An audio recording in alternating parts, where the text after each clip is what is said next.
Saya akan menjawab pertanyaan dari Maisaro. Nah, beberapa faktor tersebut antara lain, yang pertama, kemampuan bahasa penerima.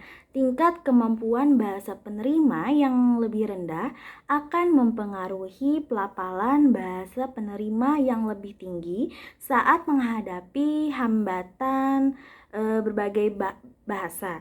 Nah, yang kedua, kemampuan bahasa sumber. Pelafal menganggap kemampuan menguasai bahasa sumber sebagai prestasi jika ditunjukkan dalam berinteraksi yang akan memicu interferensi pada bahasa penerima. Yang ketiga, kebiasaan bahasa ibu. Nah, yang keempat, adanya perbedaan kosakata, dan yang kelima, perbedaan kaidah struktur bahasa. Nah, adanya perbedaan kaidah struktur antara bahasa pertama dan bahasa kedua. Selanjutnya saya akan menjawab pertanyaan dari Muzaini. Media massa tidak hanya menyediakan informasi yang berguna untuk meningkatkan kemampuan bahasa penerima dan memperjelas perbedaan kaidah bahasa, tetapi juga membantu mengurangi interferensi bahasa dengan memberikan pemahaman tentang kemungkinan interferensi yang mungkin terjadi, seperti pengaruh kebiasaan bahasa ibu terhadap kemampuan bahasa penerima. Selain itu, media massa dapat memfasilitasi pengembangan kemampuan menggunakan bahasa sumber dan bahasa kedua dalam interaksi sosial. Selanjutnya, saya akan menjawab pertanyaan dari Muhammad Ibrahim. Integrasi bahasa dapat mempengaruhi identitas individu dalam konteks multibahasa karena ia dapat menyebabkan kesulitan dalam menggunakan bahasa asli, hilangnya aspek-aspek khas budaya, kesulitan dalam menerjemahkan makna, dan kesulitan dalam menerjemahkan nuansa budaya. Strategi untuk mengatasi tantangan integrasi bahasa dalam konteks multibahasa antara lain pendidikan multibahasa inklusif, penekanan pada pelestarian bahasa dan budaya lokal, kesadaran akan konteks budaya, dan penggunaan inovasi teknologi dalam komunikasi. Saya akan menjawab pertanyaan dari Nabila Aida.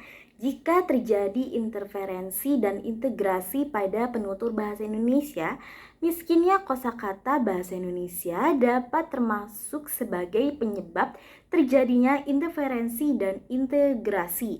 Interferensi dan integrasi bahasa dapat menyebabkan penutur bahasa Indonesia mengalami kesulitan dalam menggunakan bahasa asli. Hilangnya aspek-aspek khas budaya, kesulitan dalam menerjemahkan makna, dan kesulitan dalam menerjemahkan nuansa budaya.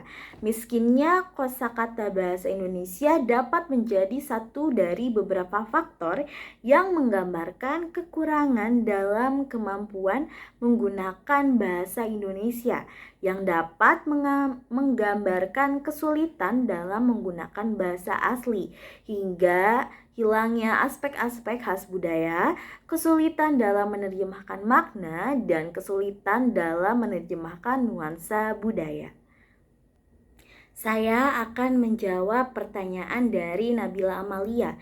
Inferensi dan integrasi bahasa berperan dalam pembentukan variasi bahasa dalam masyarakat. Interferensi merupakan fenomena kebahasaan dalam masyarakat bilingual yang diserap atau diserapkan unsur-unsur dalam bahasa pertama oleh bahasa penerima. Integrasi kedua fenomena ini dapat membawa dampak positif atau negatif dalam konteks kemajuan sosial dan budaya. Dampak positifnya membantu masyarakat dalam mengadaptasi ke perubahan dan kebutuhan yang berbeda, membantu pengembangan bahasa Indonesia melalui pengambilan kata dan penggunaan bahasa asing. Lalu dampak negatifnya menyebabkan kekurangan dalam kemampuan menggunakan bahasa asli, menyebabkan hilangnya aspek-aspek khas budaya asli.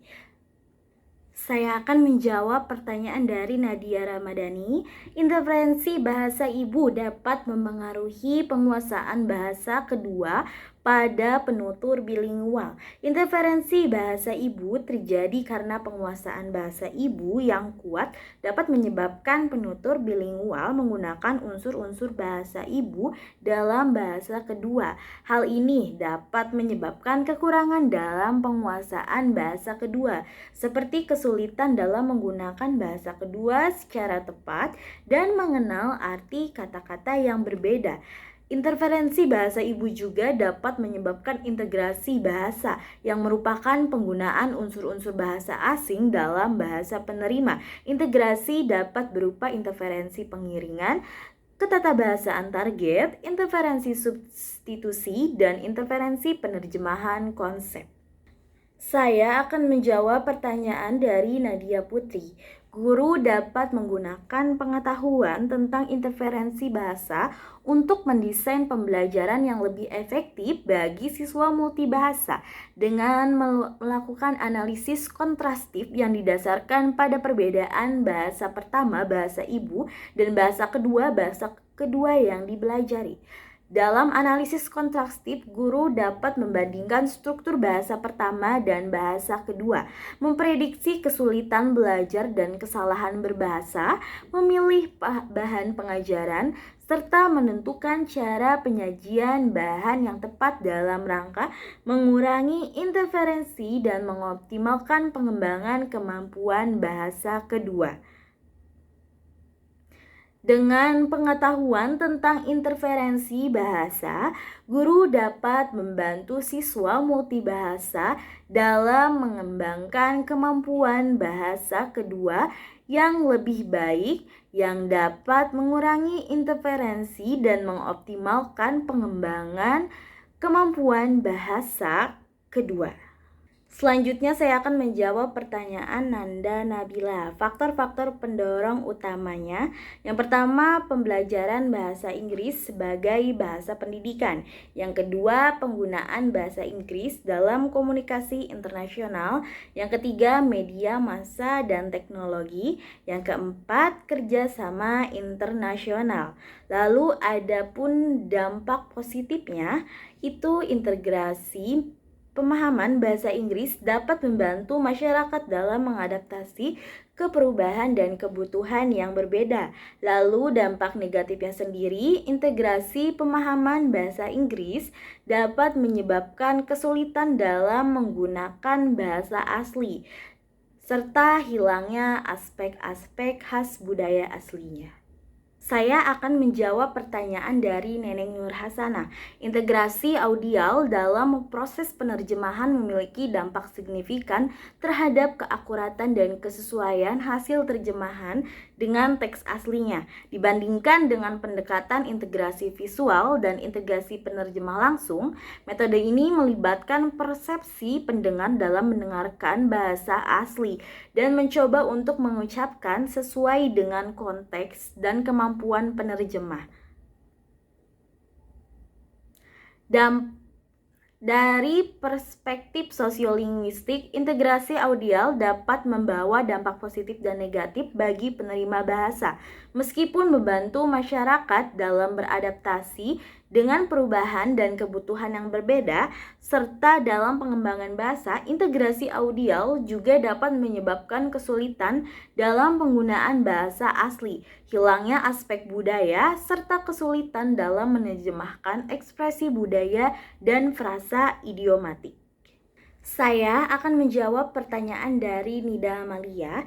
Integrasi audial dapat dioptimalkan untuk mempercepat proses pemerolehan bahasa dengan beberapa strategi atau teknik, seperti yang pertama, pengulangan intensif. Pengulangan intensif ini terdiri dari pengulangan kata-kata dan frasa yang sering digunakan dalam bahasa yang diinginkan. Yang kedua, perhatian khusus pada fitur linguistik tertentu. Pemakaian bahasa dapat memperhatikan fitur linguistik tertentu seperti konsonan, vokal atau kata-kata kunci yang dapat membantu memperbaiki integrasi audial.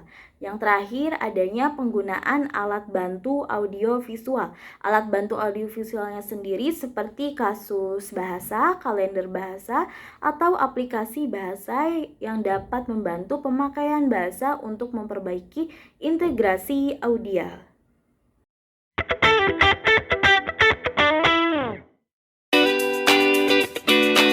Dalam jangka panjang, interferensi bahasa cenderung tidak memberikan kontribusi signifikan terhadap evolusi bahasa secara menyeluruh, kecuali jika interferensi tersebut terus-menerus terjadi dan diterima oleh sebagian besar penutur dalam suatu masyarakat.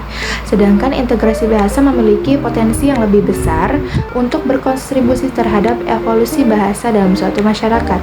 Integrasi bahasa memiliki peran yang lebih signifikan dalam proses evolusi bahasa dalam jangka panjang, karena integrasi bahasa mencerminkan perubahan yang lebih permanen dan diterima secara luas oleh suatu masyarakat tutur. Sementara interferensi bahasa merupakan fenomena yang lebih individual dan temporer, yang tidak selalu memberikan kontribusi secara signifikan terhadap perubahan bahasa secara menyeluruh. Pengaruh intervensi bahasa sebagai interaksi di media sosial yang melibatkan banyak bahasa dapat menyebabkan peserta didik mencampurkan kosakata atau pengungkapan dari berbagai bahasa secara tidak sengaja ke dalam bahasa target yang sedang dipelajari. Pengaruh integrasi bahasa seperti penggunaan istilah-istilah baru, singkatan, atau gaya bahasa yang populer di media sosial dapat diadopsi dan diintegrasikan ke dalam bahasa target yang sedang dipelajari peserta didik. Interferensi bahasa sering terjadi pada penutur bilingual atau multilingual karena kontak dan penggunaan bahasa yang berbeda. Interferensi merupakan fenomena kebahasaan yang muncul karena unsur-unsur bahasa pertama dan kedua yang digunakan oleh penutur bahasa bilingual ternyata berbeda, yang mengakibatkan kesalahan berbahasa. Integrasi bahasa dapat mempengaruhi struktur sosiolinguistik suatu komunitas karena ia mempengaruhi hubungan antara bahasa dan masyarakat. Integrasi bahasa merupakan proses penggabungan bahasa-bahasa yang berbeda dalam satu komunitas.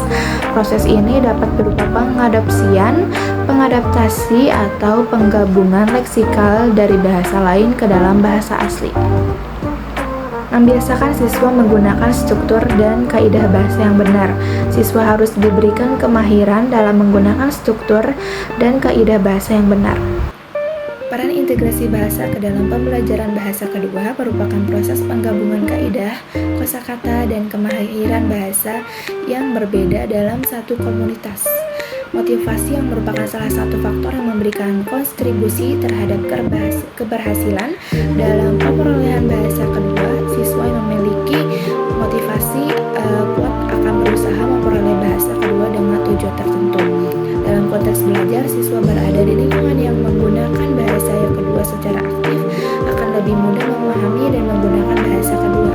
Dalam identitas budaya, struktur bahasa pertama dan budaya yang terkait dapat mempengaruhi proses integrasi bahasa. Generasi yang lebih mudah menerima dan mengatasi interferensi bahasa karena mereka memiliki kemampuan yang lebih baik dalam menggunakan teknologi dan memiliki pengalaman yang lebih banyak dengan bahasa kedua. Sementara itu, generasi yang lebih tua lebih sulit menerima dan mengadaptasi interferensi bahasa karena mereka lebih tinggi dalam umurnya dan lebih terbiasa dengan bahasa aslinya. Interferensi yang disengaja dapat mengakibatkan perbedaan dalam penggunaan bahasa seperti interferensi fonologis, morfologis, sintaksis, leksikon, dan semantik. Interferensi yang tidak disengaja dapat mengakibatkan kesalahan berbahasa seperti interferensi kosakata, tata bahasa, tata makna, dan interferensi kultur. Proses interferensi dan integrasi dalam sosiolinguistik dapat diukur secara empiris melalui berbagai metode seperti studi sosiolinguistik, observasi, dan analisis data. Peran variabel sosial, budaya, dan sejarah dapat mempengaruhi dinamika ini dengan cara yang kompleks, seperti pengaruh kontak antar bahasa, status sosial, identitas kelompok, dan perubahan budaya dari waktu ke waktu. Integrasi bahasa dapat membentuk identitas bahasa yang unik dan berbeda yang mengakibatkan perubahan identitas. Integrasi bahasa dapat membentuk identitas bahasa yang unik dan berbeda yang mengakibatkan perubahan identitas bahasa dalam suatu komunitas. Baik, saya akan menjawab pertanyaan dari Siti Marwatulela dengan nomor urut belakang NPM 090.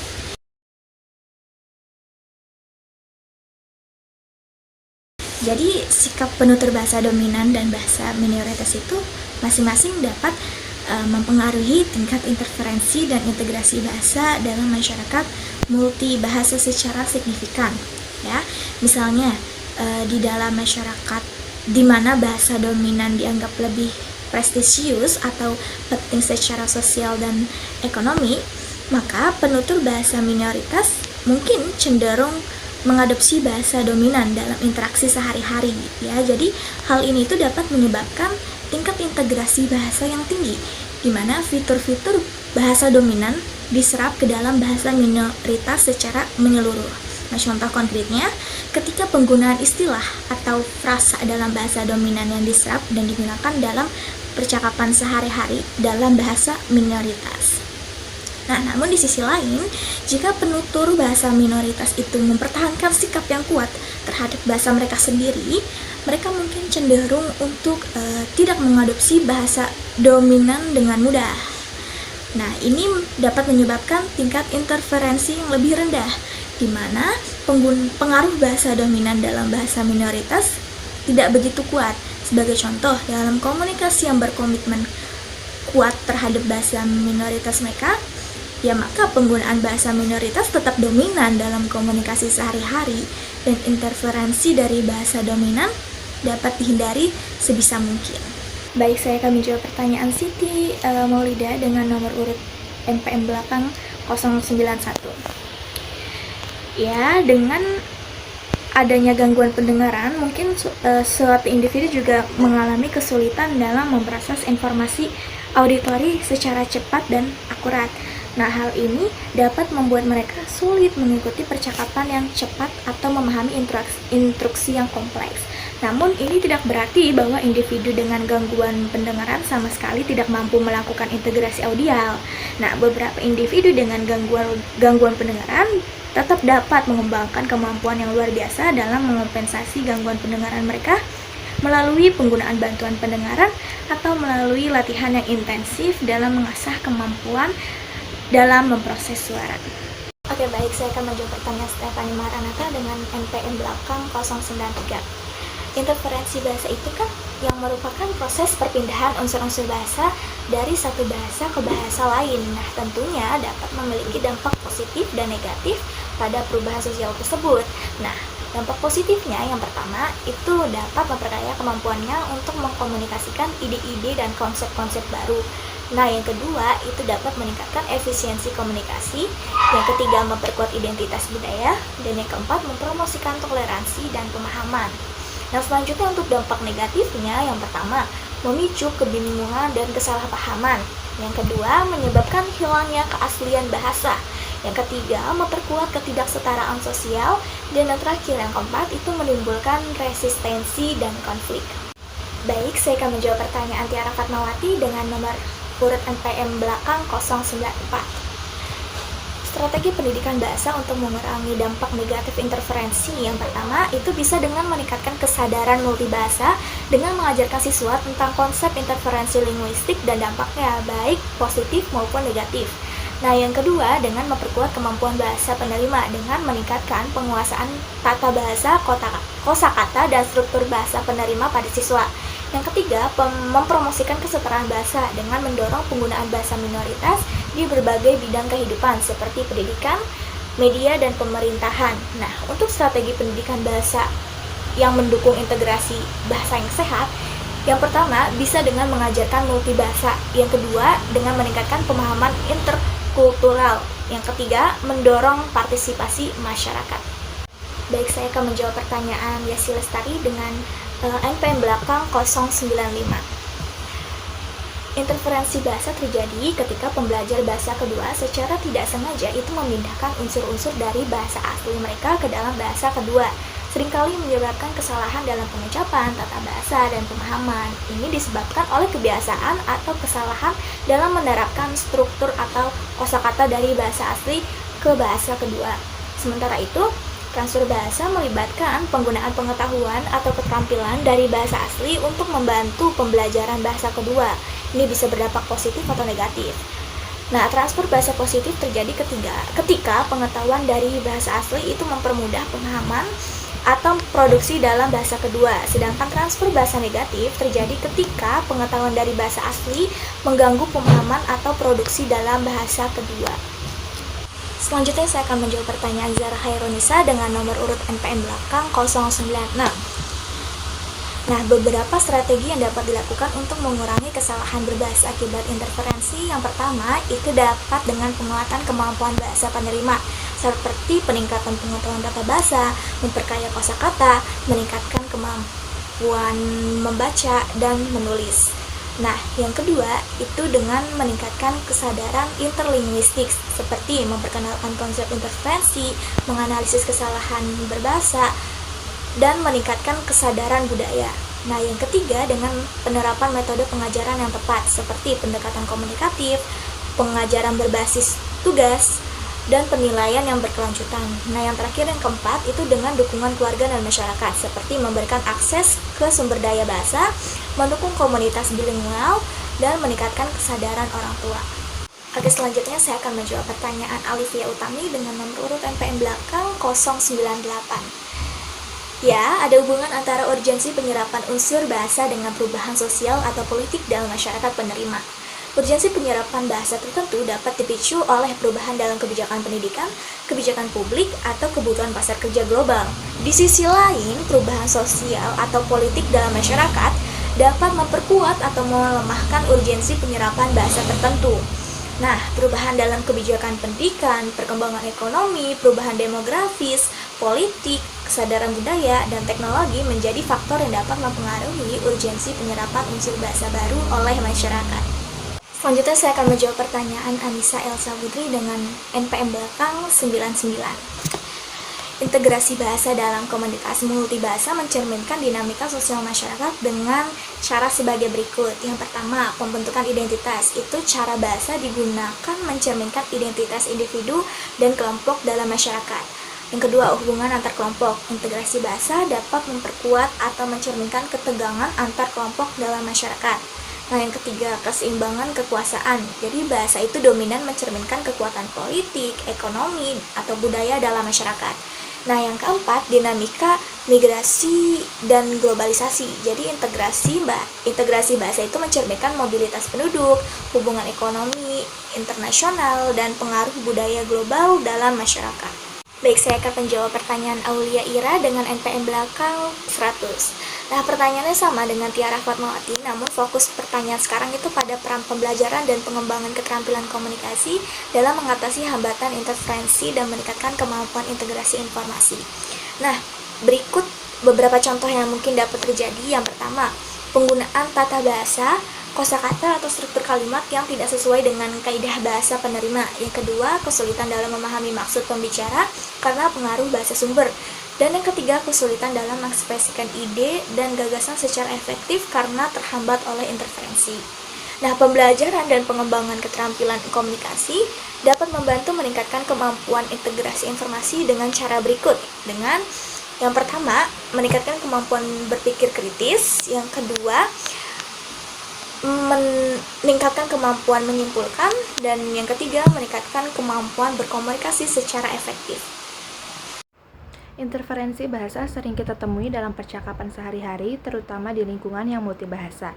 Misalnya, seorang penutur bahasa Indonesia yang juga menguasai bahasa Jawa mungkin mengatakan, "Saya mau mangan dulu."